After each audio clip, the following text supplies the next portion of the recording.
Greetings, everyone.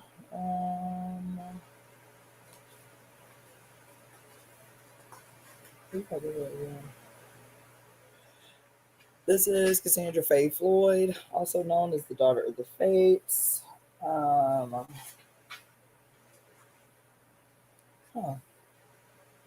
I am greetings, knowledge born. So I did it again. Somehow I closed my book without putting a star by where we left off. Anyway, so I am back today after a very long and dynamic week last week. And let's see. Okay. Yeah, last week was off the chain. And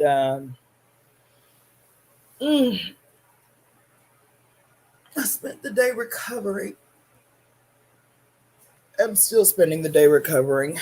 I'll be honest, I contemplated not reading today because yesterday I was supposed to be recovering, and that is not what the hell happened. I forgot about commitments that I made, appointments that I made, and all kind of stuff. So I ended up being busy all day yesterday. So after this read, which I'm going to be very disciplined about, I'm checking out for the rest of the day. So for those of you who have been tuning in since we began this little walk, today I will be reading from the book that is kicking everybody in the chest and punching everybody in the jaw, Pure Lust, Elemental Feminist Philosophy by Mary Daly. Pure Lust, Elemental Feminist Philosophy by Mary Daly. Right now, I believe we're in chapter 3 on page 162 for those who have bought the book. And I think I'm just going to go over the last paragraph that we read before entering into the last section. And hopefully y'all can hear me pretty okay. Many times, women coming to consciousness of reason that transcends the elemental assumptions introduce discussions of their previous condition with the remarks such as, "I just didn't realize." Ooh, child. I just didn't realize. The statements are often accurate. The statements are often more accurate than the speaker realizes. For elementary thinking, feeling, acting does not realize, that is, actualize understanding, which is latent potential. The speaker, of course, also expresses astonishment that what she now sees as self-evident was not previously obvious, but somehow masked. It is important at this point that she know clearly that realizing reason is not a supernatural revelation, but an elementally natural process and unfolding that will continue. Damn. The correspondence between her mind and deep reason has always been there. It has not been there merely as a thing it has not been there merely as a thing that fits into a place, however. Greetings, Lotus Flower.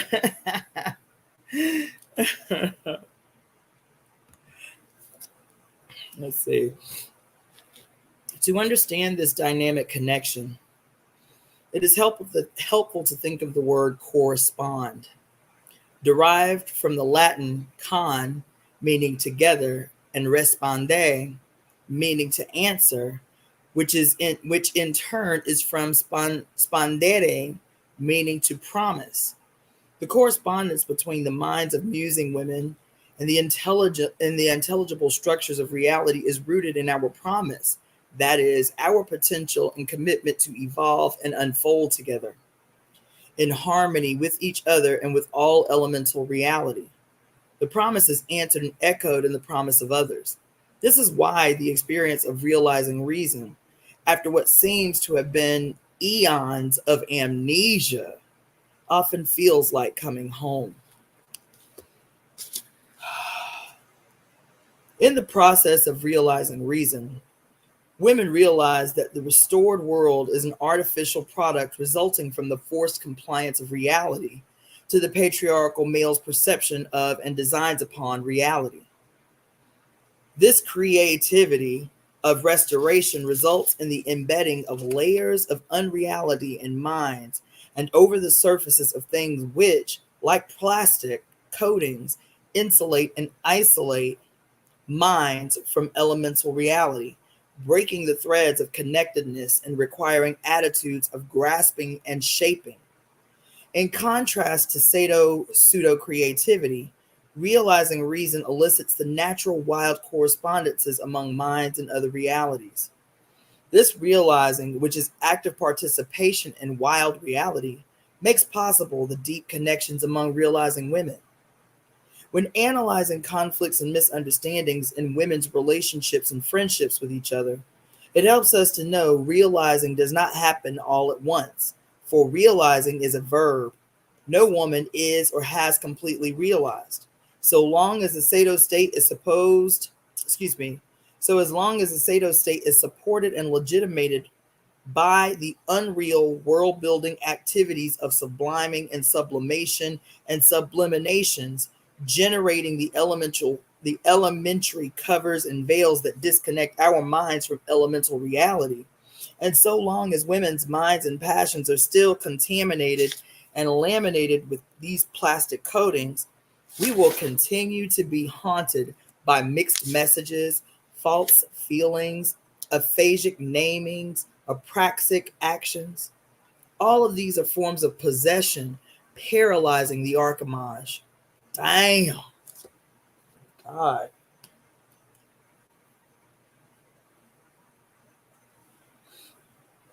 Pure lust, then, is not a suddenly arrived at state. Come on. It is unfolding, questing, realizing. Greetings, T. When women who are risking realizing soon realize that this event is not at all a passive reception of a revelation. God damn. Oh my God. Listen, she said women who are risking realizing soon realize that this event is not at all a passive reception of a revelation. Oh God. The latter is the inevitability. A reveiling for active participation is essential to true discovering. Realizing is a creative political ontophagy.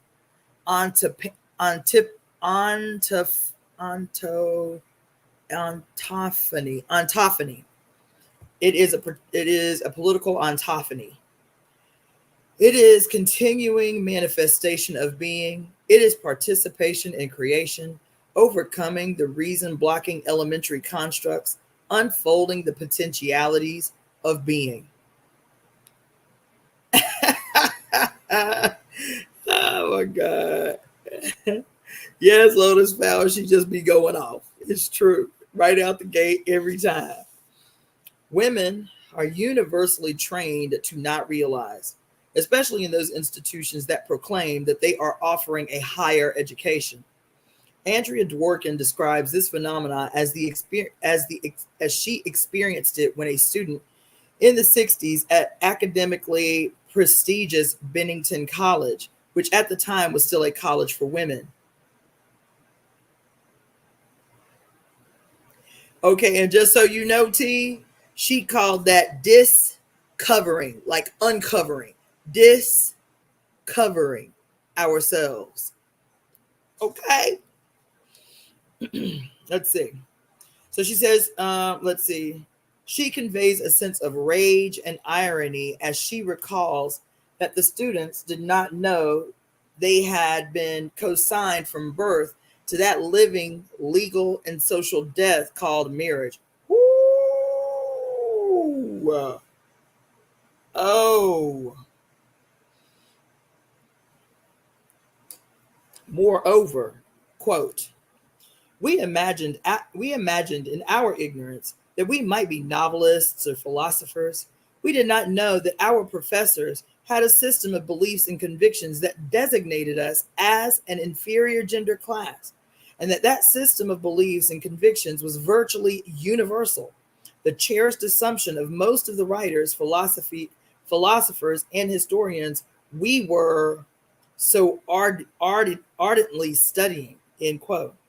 Despite the two decade interval during which the feminist movement has flourished, the situation described above still prevails.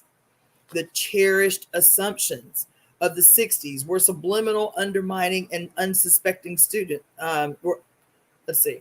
The cherished assumption of the 60s were subliminal, undermining the unsuspecting students.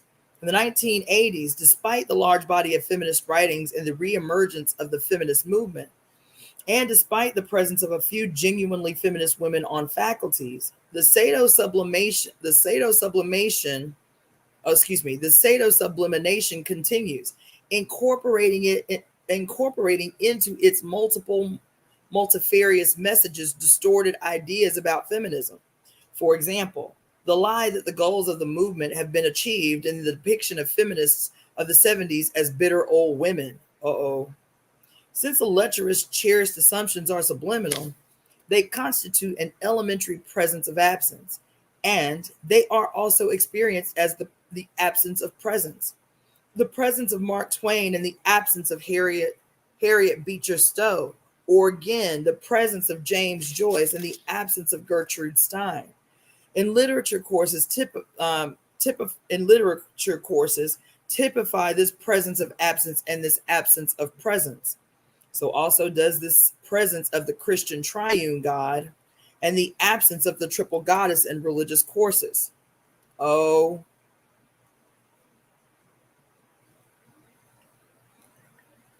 Since the inferior gender class assumptions, or what I call the touchable caste assumptions, are subliminal, so also under these conditions, female presence is rendered subliminal.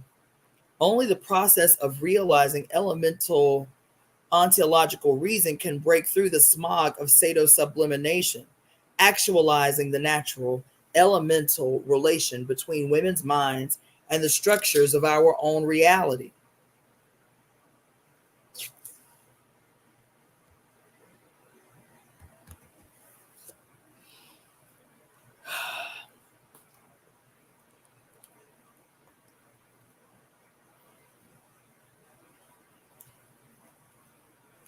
The training of a woman not to realize begins, of course, many years before she reaches the age when, if she is among the privileged, she can achieve the advanced subliminal indoctrination of a Bennington College, a Vassar College, a UCLA, or the University of Notre Dame. From her earliest years, a woman is dependent for elementary information upon the assumers, who engender lack of confidence in her own perceptions. The cliche, women or girls are not logical, is an assumed truth. When properly programmed, a woman becomes an avid consumer of mediated knowledge. She becomes herself a propagator of mediated knowledge, a male-oriented shit. She herself becomes a propagator of mediated knowledge. She becomes herself a propagator of mediated knowledge, a male-ordered missionary fueled by the zeal that characterizes selfless. Oh shit. In short, she becomes a walking, talking, subliminal message, cajoling women to accept defeat. Child, god damn. T, that's just exactly what you said, child, before I even read it. T says, and women keep trying to push marriage on other women, even when they know it doesn't benefit us. Nasty work. Here, this is what she just said.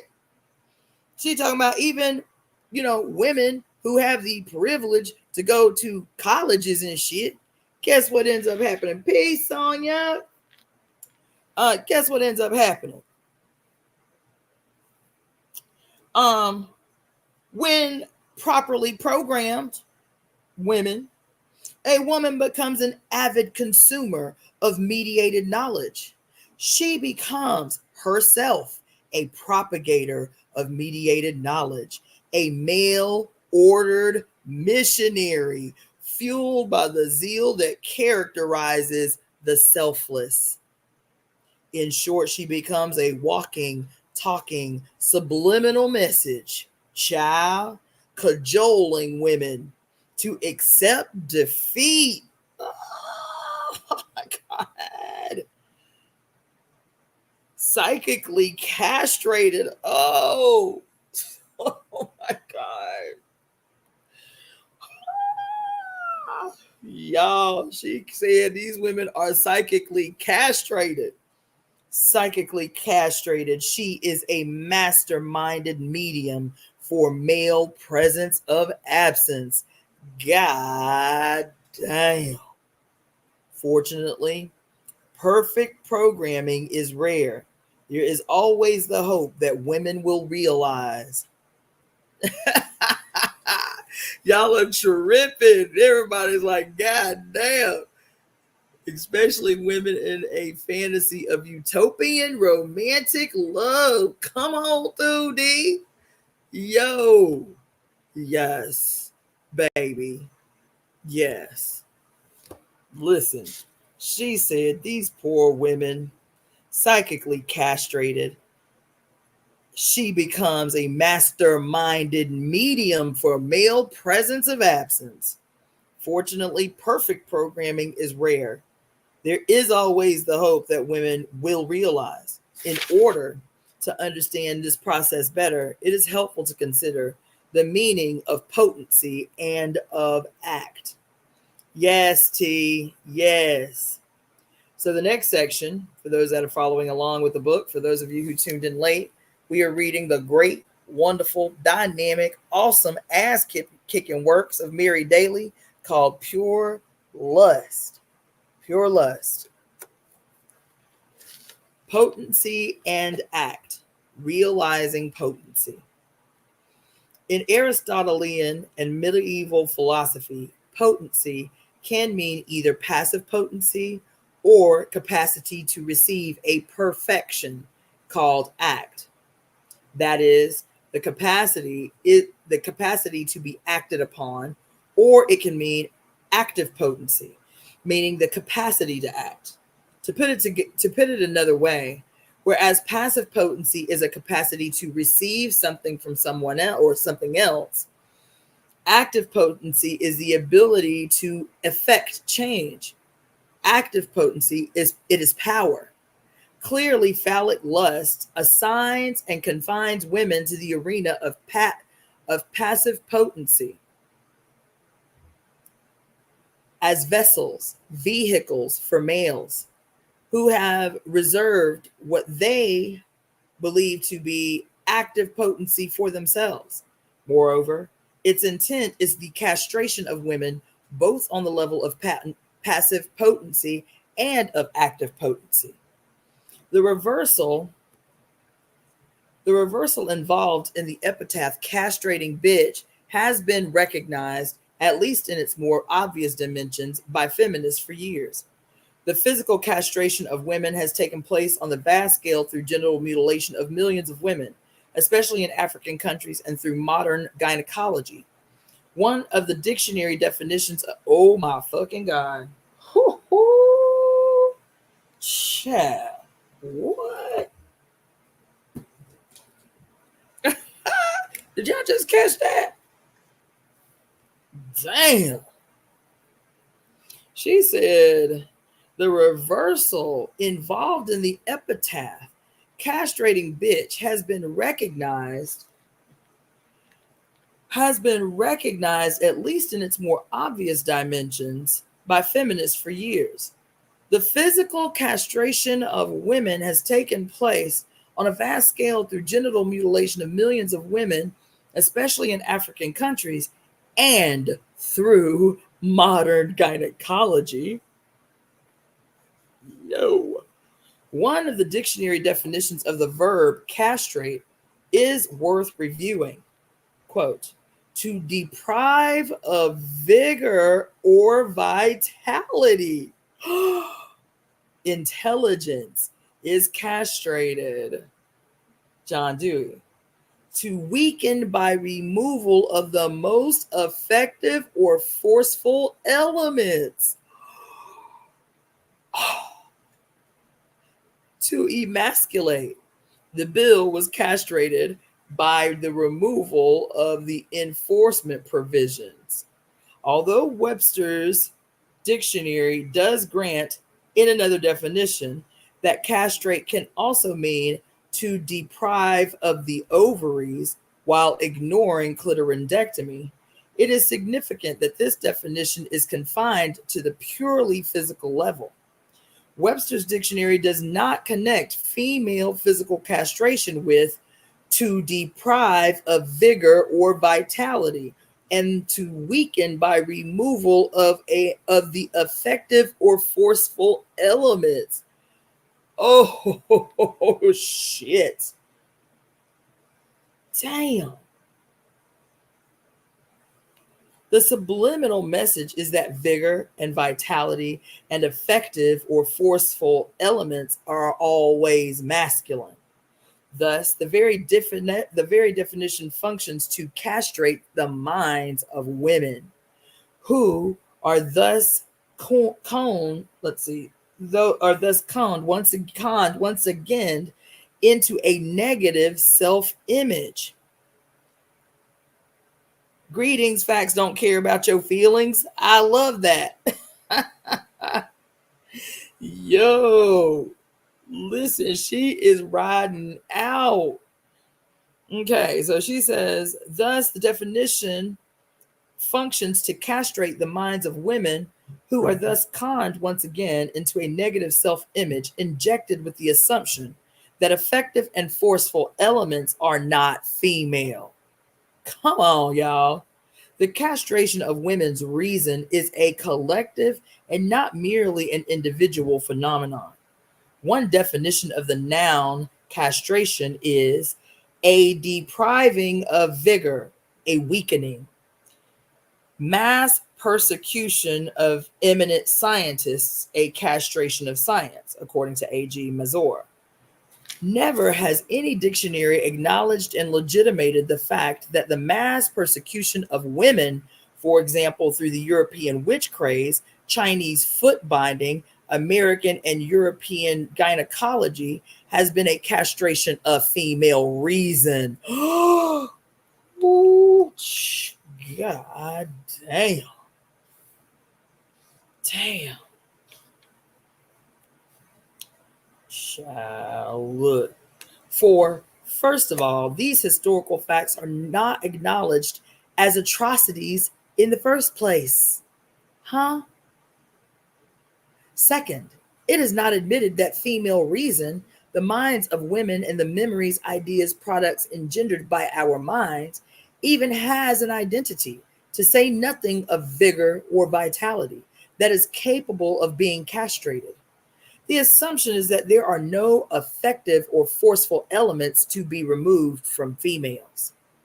Moreover, if one substitutes feminist scholars for eminent scientists, the conditions of women's culture can be moved from a subliminal to an overt state in the reader's mind. Thus, we might read Webster's chosen example as follows: mass persecution of the most feminist scholars, a castration of women's studies. The first phrase immediately seems absurd because unlike the quantity of male scientists, the number of feminist scholars has not been allowed to reach mass proportions. Indeed, the persecution of feminist scholars happens on a level of immaculate conception. Oh my God. Damn.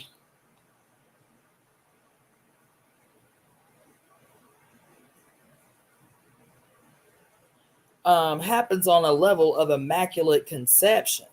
It is done to women from earliest infancy, yes, so that children's minds are purified of positive conceptions of feminist and female scholar, and certainly of feminist scholar, before these can be conceived, as possible. That is, the persecution and execution takes place on a level of potency and potentiality before this can begin, in most cases, to be actualized.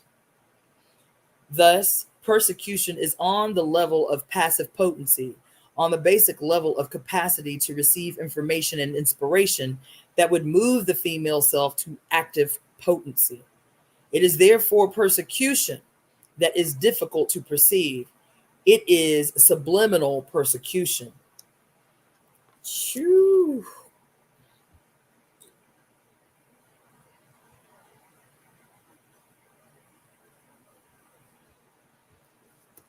The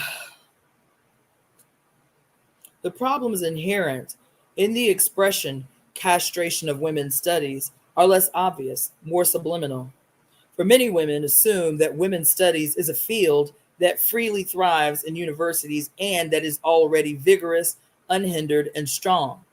If one's analysis is at this stage, it could seem plausible that women's studies, big and strong, is already all there, capable of being castrated. However, the fact is that it too is often destroyed and persecuted in the stage of early infancy, on the level of passive potency, on the basic level of the students and teachers' capacity to receive the information and inspiration that would move them to active potency. Thus, women's studies are not allowed to truly develop, has become in some situations immaculately conceived. Here too, the purification and persecution is difficult to perceive. It is the subliminal persecution and castration. Lusty searchers should reflect also upon the following definition of castration. Quote, the deletion of a part of a text, especially for purposes of expurgation. Oh my God, y'all didn't hear. Holy shit. Also, a part deleted, end quote. If we apply this definition to the majority of women's texts, we again find that the word castrate just barely begins to name the horror of the violence against women's potency. For it is hardly adequate to say that a part of the text of women has been deleted by primosatal silencing, nor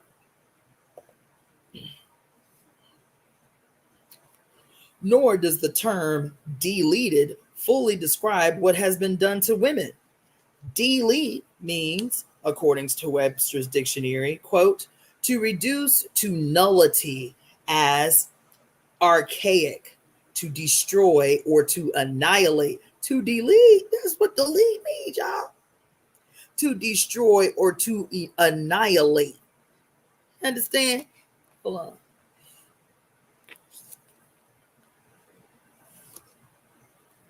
To delete or to destroy or to annihilate. The second meaning, to reject by oh my God, to reject by physically obscuring, as by blotting out, scratching out, or cutting away, or by excluding or marking for exclusion during further processing.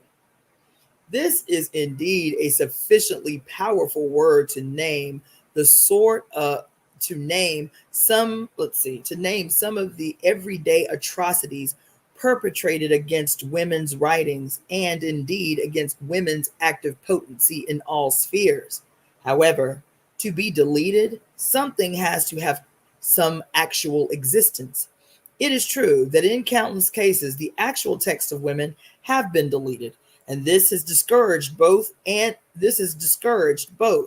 deleted writers and other women who are then deprived of our tradition of historical memory, of knowledge that women can and did produce works. But the primal deletion is the blotting out of what might have been, oh my God, of the texts, philosophical, theological, literary, scientific, that were not conceived or even composed. It is the cutting out of the potency and the capacity to receive inspiration, and therefore of the active potency to create. Oh, shit. God damn. And I am instantly reminded in this section of the long legacy of Black female writers and female writers in general having to take male or masculine pseudonyms to even get published, to not be given the same opportunities in terms of, like, you know, what do they call it? When you get a you get a lump sum of money to at the front of your book by a publisher. What do they call it? When you get a lump sum of money so that you can actually write, you can actually produce the piece that the oh my God, my fucking brain. So the publisher sees the potential of the work to make money, so they give you an advance. That's what I was thinking about. So they give you an advance so that you can actually have enough time to sit and write. They give you a large enough advance so you can pay your bills and you can keep yourself fed and shit. So all you have to do is write the shit that they find the potential in making money with. You feel me? I'm sitting here reading this shit about deletion and the castration of a female genius, right? And I'm just thinking about all of these women who had to fucking write as if they were male and still probably weren't offered the opportunity to write freely the way males are. Anyway, the purpose of this kind of castration and deletion is named in the last part of the definition itself. Quote, for the purposes of expurgation. Expurgation means purification from something morally harmful, offensive, sinful, or erroneous. Oh, shit, y'all. God damn.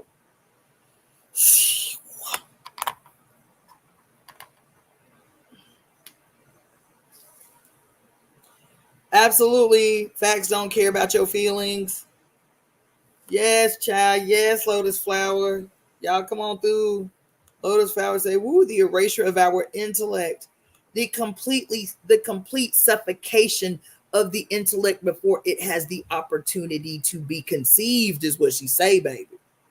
Listen. So anyway, let's see.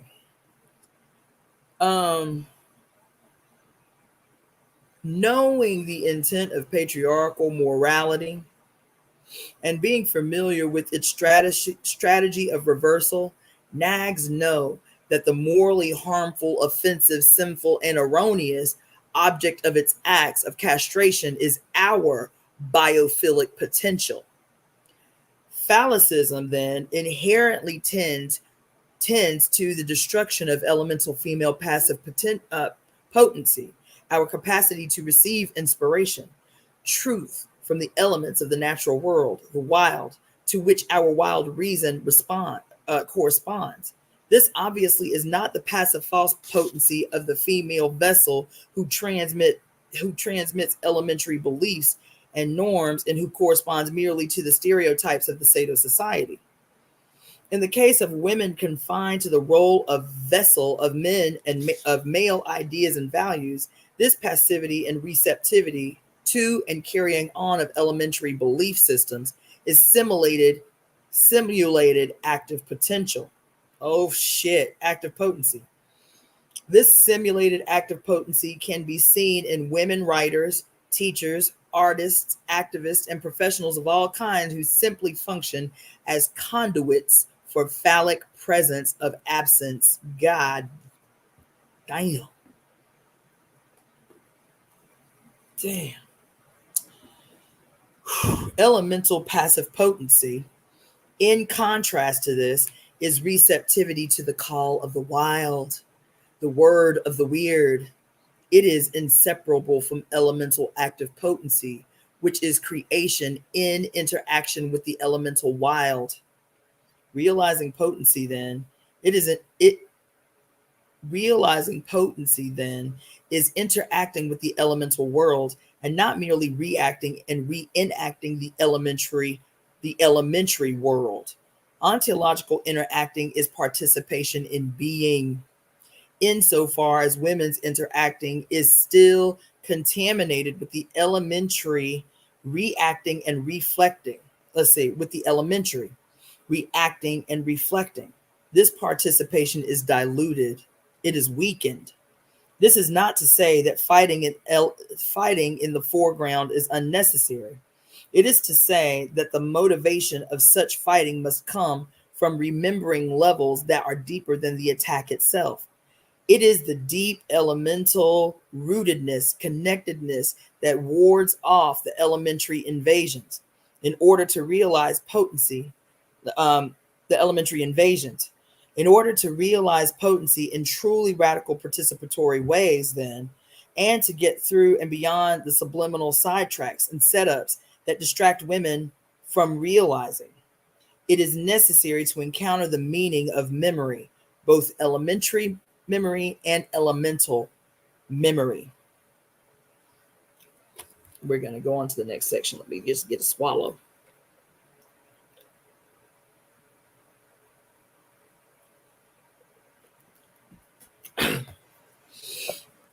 The next section,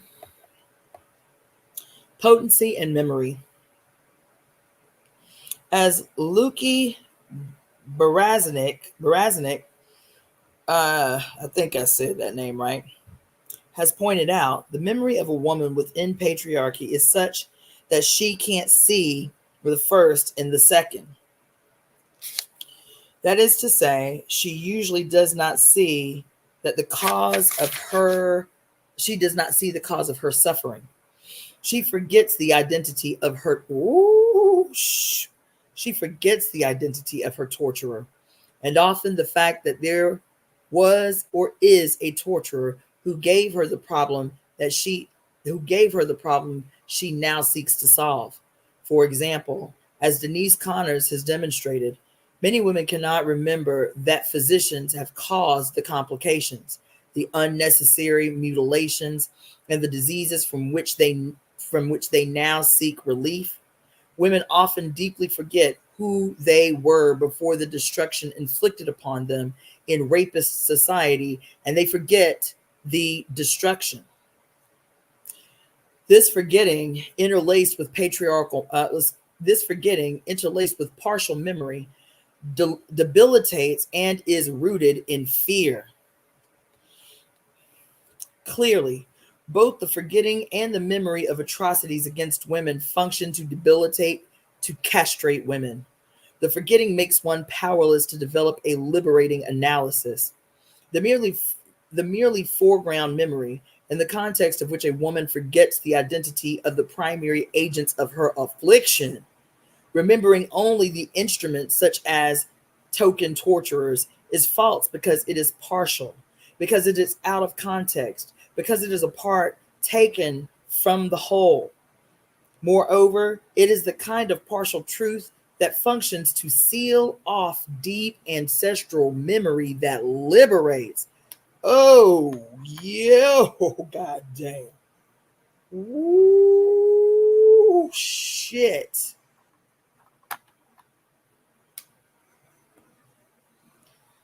Similarly, the merely foreground memory of a symbol in the context of which a woman forgets the deep mythic background, remembering only the residue, for example, the Virgin Mary or the twice-born Athena, is false because it is partial, because it is severed from its roots, because it is the reflection mistaken for the original. Oh, and this is the kind of masking memory that seals off deep ancestral memory. Damn. Such memories that seal off memory, however,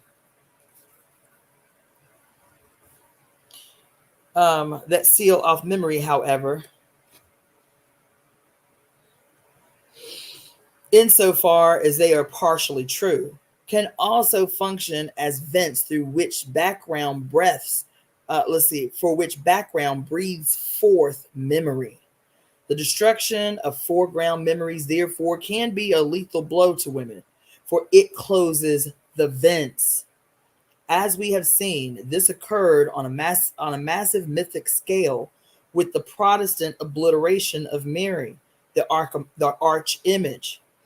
On an individual level, in this century, this closing off memories vents is often achieved through psychotherapy. Damn. In the sense, let's see, in the course of which a woman is discouraged by the agents of the Snoolish system to give up her own memories, to be falsified and framed by the therapeutic assumers. Women whose memories have thus been destroyed become converted into walking, talking, subliminal messages and messengers of the phallocratic belief system, instruments, instruments for the concealing of memory. In contrast to all of this, there are explosions of foreground and elementary memories that originate in stirrings of deep internal potency. This is sometimes experienced as comparable to the eruption of a volcano. Recalling the definition of the word volcano can be helpful here. Quote, a vent in the earth's crust from which molten or hot rock and steam issue. End quote. Volcanic eruptions and women's deep rememberings are elemental, breaking through the vents in the crust. Although they may be experienced as sudden, their elemental force has been brewing in deep, natural cauldrons. All lusty women are brewsters, actively potent.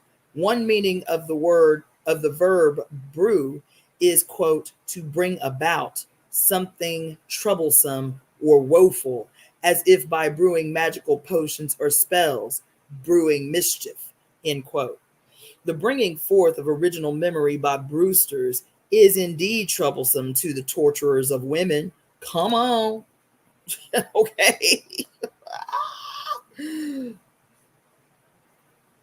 The bringing forth of original memory by brewsters is indeed troublesome to the torturers of women.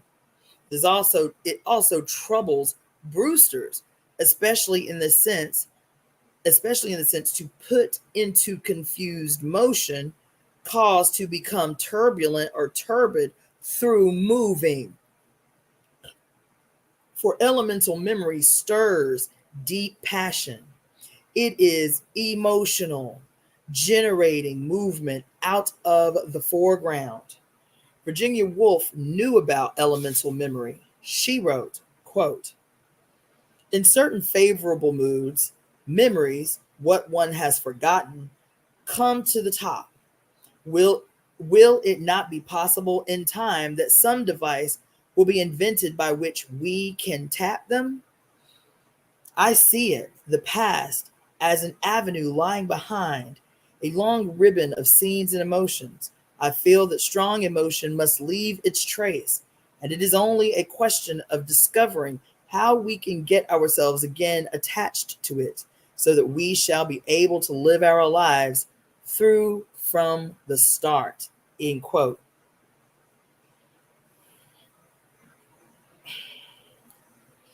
Other women have had a sense of what Virginia Woolf here describes, have known moments when memories come to the top. An old Jewish woman quoted by Barbara Meyerhoff described this experience after participating in a storytelling session. Quote, but finally, this group brought out such beautiful memories, not always so beautiful, but still, all the pictures came up. It touched the layers of the kind that it was on those dead people already. It was laying on them like layers, separated layers of the earth, and all of a sudden, in this class, I feel it coming up like lava. It just melted away the earth from all those people. It melted away, and they became alive. And then, to me, it looked like they were never dead. End quote. The memories came up in me like lava, so I felt I enriched myself.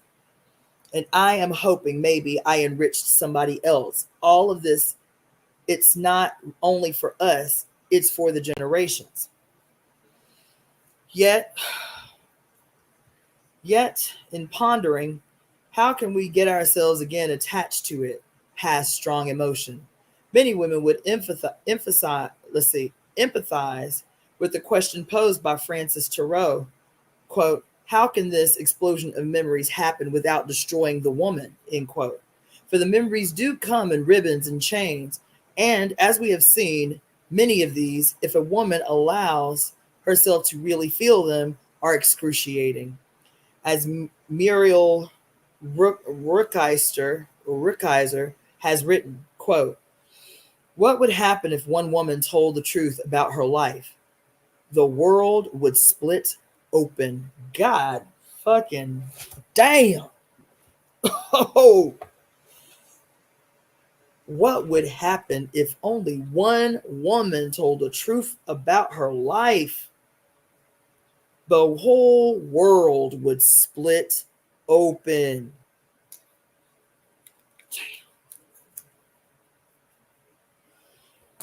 Many women are consciously afraid that if they tell themselves the truth about their lives, they themselves will split open. Within the Sato state, then, elementary memory functions as an eraser and censor, preventing deep emotional memory from, quote, coming to the top.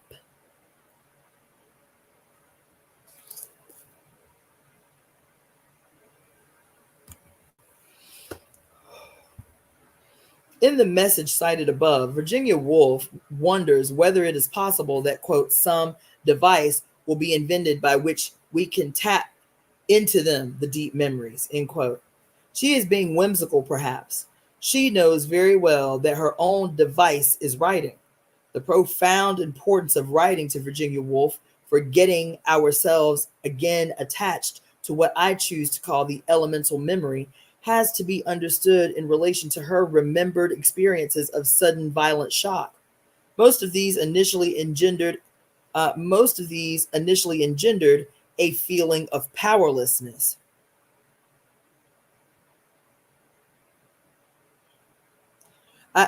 Quote, I only know that many of these exceptional moments brought with them a peculiar horror and a physical collapse. They seemed dominant, myself passive, end quote. She explains, however, that this was not always the case, describing her experience of an intuition, a shock. A shock when she suddenly perceived a flower and understood that the flower itself was part of the earth, and that it was the real flower, part earth, part flower. The intuition was expressed in the words, that is the whole. This was a different experience from the others, in which the horror held in her powerless, as when she discovered that people hurt each other. In the moment of experiencing the flower, she was not powerless, for, as she writes, I had found a reason. She goes on to suggest that as one gets older, one has a greater power to provide explanations through reason. Virginia Woolf understood that there is a design behind the cotton wool of everyday life. For her, these moments of being, as she calls them, or shocks, were scaffolding in the background, the invisible and silent part of my life as a child.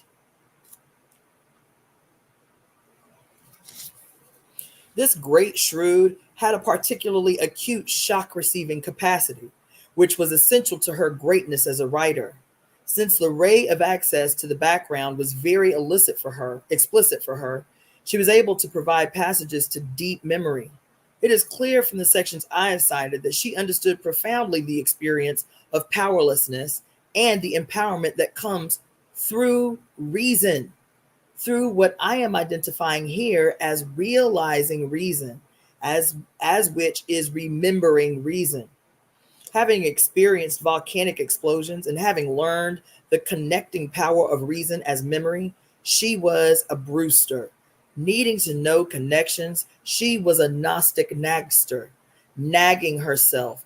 Oh, shit. God damn. Nagging herself and consequently others towards knowledge of deep remembering. Intuitively, she knew that the shocks from the background which she had felt as a child were ontological. Their elemental force signaled them out as moments of being, embedded in many more memories, in many more moments of non being. She was a Webster, discovering the hidden connections and weaving them into audibility, visibility, with words. God damn. Oh, yo, my God. Oh, shit. She is a muse, singing other women into conscious memory, a soothsayer whose creative pursuit of the past overcame impotence and paralysis. Oh my God. Actualizing potency. Intuitively, she knew that the passive potency to hear, see, receive knowledge of the background is interconnected with active potency to name. For it is only by putting into words that I make it a reality, a whole.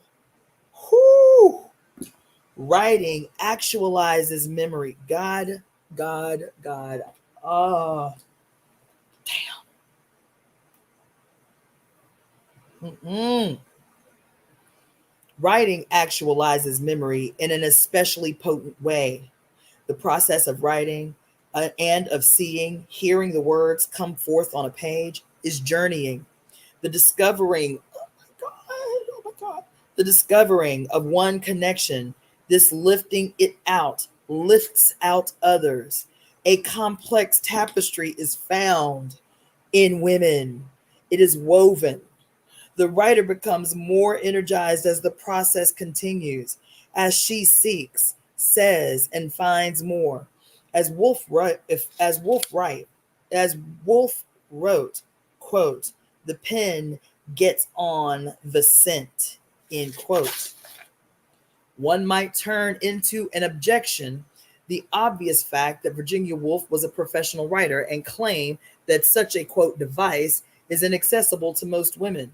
There can be no question that in addition to courage and genius, she had privilege.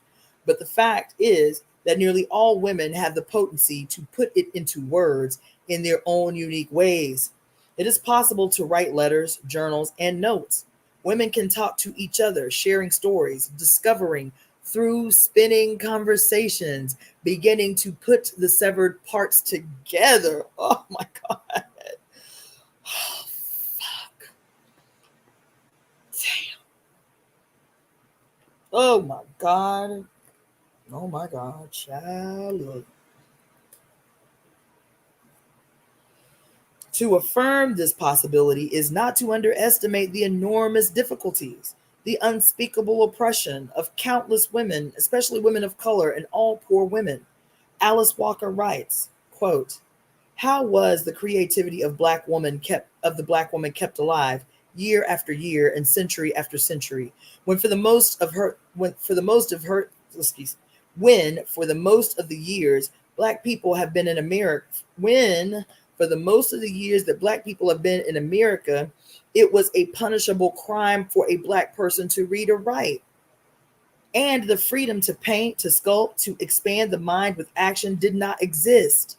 Consider, if you can bear to imagine it, what might have been the result of singing too, had if singing too had been forbidden by law. Listen to the voices of Bessie Smith, Billie Holiday, Nina Simone, Roberta Flack, and Aretha Franklin, among others, and imagine those voices muzzled for life. Then you may begin to comprehend the lives of our crazy, sainted mothers and grandmothers, the agony of their lives, the agony of the lives of women who might have been poets, novelists, essayists, and short story writers. over a period of centuries, who died with their real gifts stifled within them. Oh my God. Damn.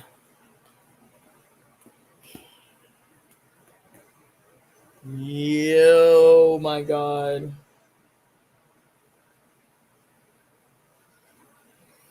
Oh, fuck.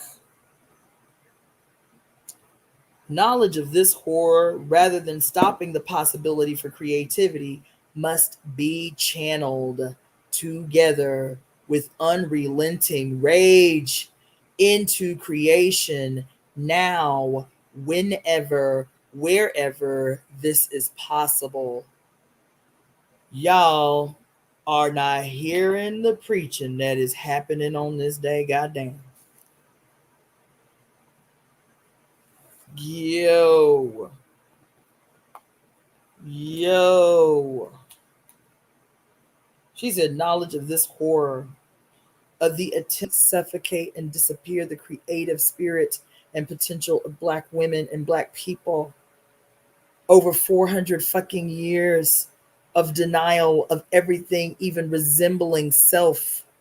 She said, the knowledge of this horror, rather than stopping the possibility for creativity, must be channeled together with unrelenting rage into creation right now, whenever, wherever this is possible.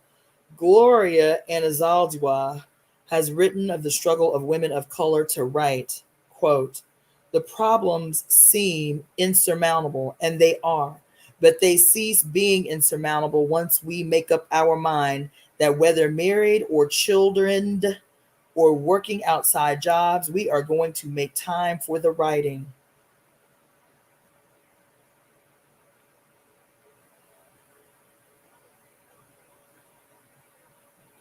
She says, quote, forget the room of one's own, right in the kitchen. Lock yourself up in the bathroom, right on the bus or in the welfare line, on the job or during meals, between sleeping and waking. I write while sitting up on the john. No long stretches at the typewriter unless you're wealthy or have a patron. You may not even have a typewriter. End quote. God damn. Women, for those of you who are tuning in late, I am reading from the book by Mary Daly called Pure Lust, Elemental Feminist Philosophy. Pure Lust, Elemental Feminist Philosophy by Mary Daly. Women, particularly those uh, who are multiply oppressed, are silenced. The struggle to break the silence can call forth further possibilities. The chains of silencing are broken by continuing acts of creativity inspired by pure lust. What women find by naming, through writing, speech, and all forms of art is something like a stream that runs deep within the soul. Its sounds are musical and rhythmic. Significantly, the word stream is etymologically connected with rhythm. Both are rooted in the Greek rein, meaning to flow. Underneath the elemental uh, excuse me, underneath the elementary unrhythm of the mediated masterful memories flow rhythms of empowering memory. One meaning of rhythm is, quote, an ordered, recurrent alternation of strong and weak elements in the flow of sound and silence in speech, end quote. Although women who are muses for ourselves do not measure strong and weak elements by the rules of the masters, there is definite diversity among experiences remembered and among Naxters remembering. Diversity is essential to proud and positive potency. The rhythms of naming deep memory are quite unlike the tidy, tedious tick-tock of patriarchal clocks and watches. The rhythms of remembering are tidal. They are in harmony with the elements within and around us, and they are expressed in let's see. and elemental sounds. Let's see. Yeah. The complexity of these rhythms can be intuited when we think of tides. Rachel Carson explains the tides present, quote, the tides present a striking paradox, and the essence of it is this: the force that sets them into motion is cosmic, lying wholly outside the earth and presumably acting impartially on all parts of the globe. But the nature of the tide at any particular place is a local matter, with astonishing differences occurring within a very short geographic distance. End quote. When muses remembering into the rhythms of tidal memory, we experience a connectedness with the cosmos that has been broken. Our reason and passions connects with the most distant of the stars. Yet the astonishing differences within the short distances make remembering difficult. Although crones do experience synchronicity, there is also the sense of being broken-hearted, broken-souled as we break from the mazes of delusion.